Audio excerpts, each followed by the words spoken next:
Hi friends, இன்றைக்கி நம்ம கிச்சனில் சிக்கர் சோலை மசாலா தான் செய்ய போகிறோம்.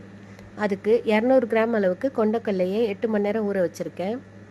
அதில் 1 டீஸ்பூன் அளவுக்கு சால்ட், 1 டீஸ்பூன் மஞ்சள் தூள், 1 உருளைக்கிழங்கு இது எல்லாத்தையும் சேர்த்து நல்லா வேக வச்சுக்கலாம். கொண்டக்கல்லை நல்லா வெந்து வந்துருச்சு. அதுலேருந்து உருளைக்கிழங்கை எடுத்து மிக்சர் ஜாரில் சேர்த்துக்கிறேன்.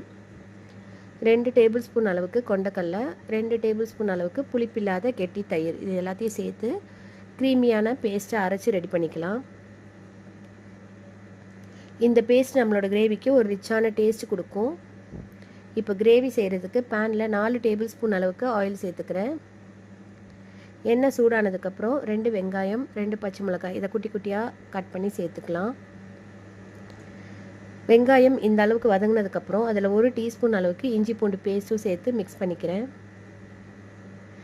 பச்சை வாசனை போனதுக்கப்புறம் 1 பிஞ்ச் மஞ்சத்தூள், 1 டீஸ்பூன் மல்லித்தூள், 1 teaspoon chilli powder, 1 teaspoon jeera powder, 1 table spoon chana masala இல்லாட்டி பாவ் பாஜி மசாலா இதில் ஏதாச்சும் ஒன்று சேர்த்துக்கலாம். அரைச்ச பேஸ்ட், வேக வச்ச கொண்டக்கல்லை இது எல்லாத்தையும் சேர்த்து நல்லா மிக்ஸ் பண்ணிவிட்டு நம்மளோட தேவைக்கு தகுந்தாப்பில் தண்ணி ஊற்றிக்கலாம். 1 டீஸ்பூன் சால்ட்டு சேர்த்து 5 மினிட்ஸ் சிம்லேயே வச்சுக்கிறேன். 5 மினிட்ஸில் நம்மளோட கிரேவி ரெடி ஆயிரும். ஃபைனலாக ஒரு தடுக்கா கொடுத்துடலாம். அதுக்கு பேனில் 1 டேபிள் ஸ்பூன் அளவுக்கு நெய் சேர்த்துக்கிறேன். கொஞ்சமாக சீரகம், ஜிஞ்சர் ஜூலியனாக கட் பண்ணி சேர்த்துக்கலாம். 1 பச்சை மிளகாவை ஸ்லிட் பண்ணி சேர்த்துக்கிறேன். இது நல்லா பொரிஞ்சதுக்கப்புறம் ரெடி பண்ண கிரேவியில் சேர்த்துக்கலாம். இப்போ நம்மளோட கிரேவி ரெடி ஆயிடுச்சு. சப்பாத்தி நான் கூட வச்சு சாப்பிட்றதுக்கு சூப்பராக இருக்கும்.